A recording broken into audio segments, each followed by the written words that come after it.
Halo semua, salam sejahtera Malaysia. Tuan-tuan dan puan, sebelum ini kita ada mendengar, ada kepimpinan dari kerajaan, dari Barisan Nasional, dari PH akan lompat, ahli-ahlinya dan kepimpinan akan masuk Perikatan Nasional. Ada juga kata kepimpinan dari Perikatan Nasional, PAS dan Bersatu akan masuk Kerajaan Perpaduan ataupun Gabungan Pakatan Harapan.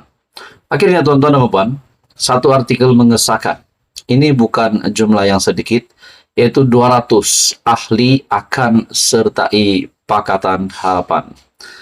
Dalam sebuah artikel dari Sinar Harian, bekas pemimpin PAS bersatu bersama 200 ahli akan sertai amanah. Ini kenyataan dari Aminul Huda.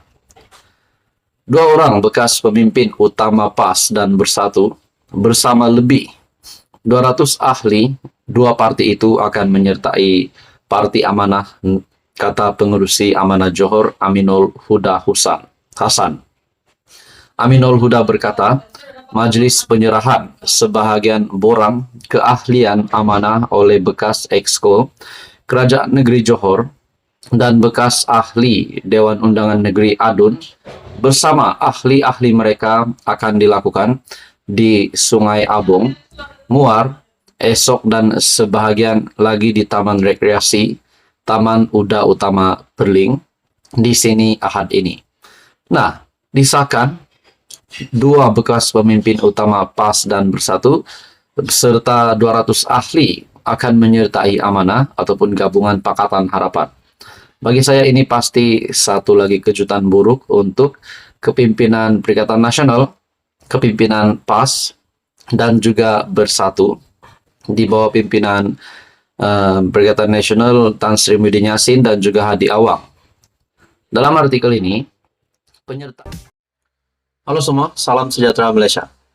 Tuan-tuan dan puan yang amat dihormati sekalian, sekali lagi, nama Presiden PAS Tan Sri Abdul Hadi Awang menjadi sebutan ramai setelah beliau mempertikaikan lembaga pengampunan seperti apa yang dinyatakan dalam satu artikel sebelum ini dari Malaysia Kini. Lembaga pengampunan tak berhak maafkan tertuduh, kata Hadi. Dan ini maklumat yang saya dapat dari Facebook page Ana Tahu. Menurut caption FB page Ana Tahu, nampaknya semua benda nak dipertikai. Maklumlah orang Melayu sokong. Dan di dalam perkongsian dari Facebook page Ana Tahu ini yang menyebut nama Hadi, memetik artikel di mana Hadi berkata lembaga pengampunan tak berhak maafkan tertuduh, telah mengundang banyak komen. Ada di dalam komen ini menyatakan lawan yang di Pertuan Agong Ketu. Ada juga kata, sebab tu raja-raja Melayu pun nampak macam kurang senang dengan puak-puak tebok atap ni. Cari pasal memanjang. Ada juga kata, perjuangan Islam lah sangat tak reti langsung hormat ketua kerajaan Duli Yang Maha Mulia Sultan dan Agong.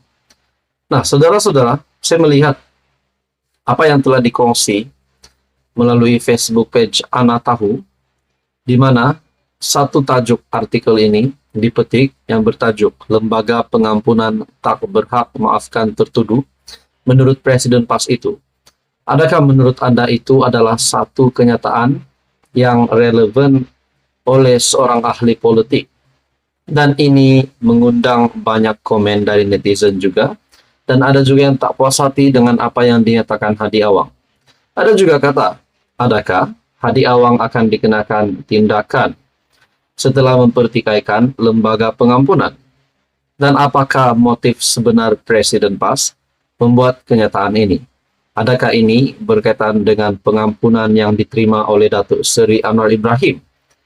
Saudara-saudara, dalam artikel ini juga ada yang menyatakan, ataupun dalam perkongsian FB page di dalam ruangan komen, ada menyatakan pertikaian nasional tidak best. Ada kata, menyinggung hak majlis raja-raja Di dalam komen yang lain ada telah menampilkan sebuah gambar Datuk Seri Anwar Ibrahim. 5 tahun untuk menilai kepimpinan Anwar. Kepada Datuk Seri Anwar Ibrahim, jangan pedulikan apa pihak lawan kata yang menilai rakyat. Dekatkan diri dengan rakyat, selesaikan masalah yang ada. Insya Allah, usaha baik pasti ada ganjarannya. Ada juga kata, lawan lembaga pengampunan, derhakalatu, boh lokap. Nah, saudara-saudara, melalui kenyataan hadi yang dilihat mempertikaikan lembaga pengampunan, dan ada di dalam ruangan komen menyatakan juga melawan yang di Pertuan Agong, dan juga ada juga menyebut nama Raja-Raja Melayu, nampak kurang senang dengan puak-puak tebok atap ni. Sudah pasti ini yang dinyatakan terhadap kepimpinan Perikatan Nasional yang dilihat menjadi puak tebok atap. Nah, saudara-saudara, ini satu lagi kejutan baru untuk Hadi Awang, dan saya rasa ini juga kejutan baru ataupun mungkin kejutan buruk untuk kepimpinan Perikatan Nasional. Melalui perkongsian FB page Ana Tahu, di mana memetik apa yang Hadi pernah kata, yaitu lembaga pengampunan tak berhak maafkan tertuduh, kata Hadi. Sekian saja ulasan ini, teruskan bersama di dalam channel ini untuk info yang seterusnya. Halo semua, salam sejahtera Malaysia. Tuan-tuan dan puan yang amat dihormati sekalian, hari ini terdapat satu tajuk berita yang menyebut nama Khairi Jamaluddin dan juga salah satu menteri di dalam Kabinet Kerajaan Perpaduan, yaitu Tengku Zafrul. Disebutkan di dalam artikel berita dari biharian.com, Khairi Jamaluddin, Tengku Zafrul ganti Norza menjadi persoalan. Dalam artikel ini, walaupun lama lagi, tetapi desas-desus siapa pengganti Tan Sri Muhammad Norza Zakaria. Sebelum itu, mungkin ada yang tidak tahu siapakah Tan Sri Muhammad Norza Zakaria. Tan Sri Muhammad Norza Zakaria selaku Presiden Persatuan Badminton Malaysia BAM, di mana satu kabar angin yang sudah bertiup kencang. Walaupun lama lagi, tetapi desas-desus siapa pengganti Tan Sri Muhammad Norza semakin sudah bertiup kencang.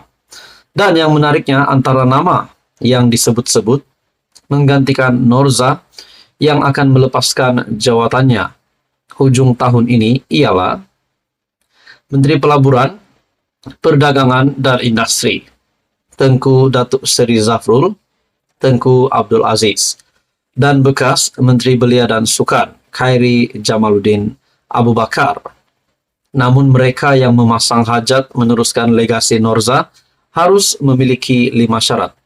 Nah, persoalannya, adakah di sini sekiranya Tengku Zafrul yang akan menjadi Presiden BAM ataupun Persatuan Badminton Malaysia, adakah beliau akan melepaskan jawatan sebagai Menteri Pelaburan, Perdagangan dan Industri ataupun MITI? Dan yang kedua pula adalah Khairi Jamaluddin. Adakah sekiranya KJ menjadi Presiden Persatuan Badminton Malaysia BAM? Adakah ini bermakna KJ tidak lagi akan terlibat dengan politik? Nah, ini semua menjadi persoalan.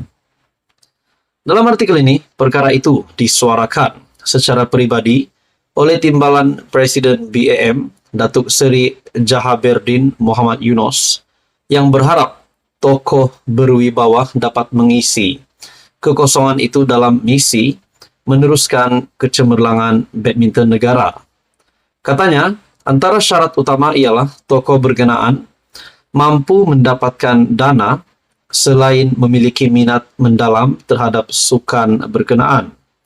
Tokoh yang berhajat juga perlu mempunyai kemampuan untuk mendampingi pemain dan jurulatih selain berupaya merangka program bagi meningkatkan sukan badminton ke tahap lebih baik.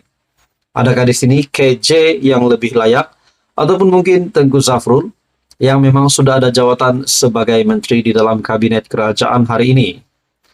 Awal bulan ini, Norza membuat pengumuman bakal mengosongkan kerusi nomor 1 badan induk berkenaan lebih awal berbanding selepas tamat Sukan Olimpik Paris 2024 seperti diumumkannya pada 15 Julai lalu.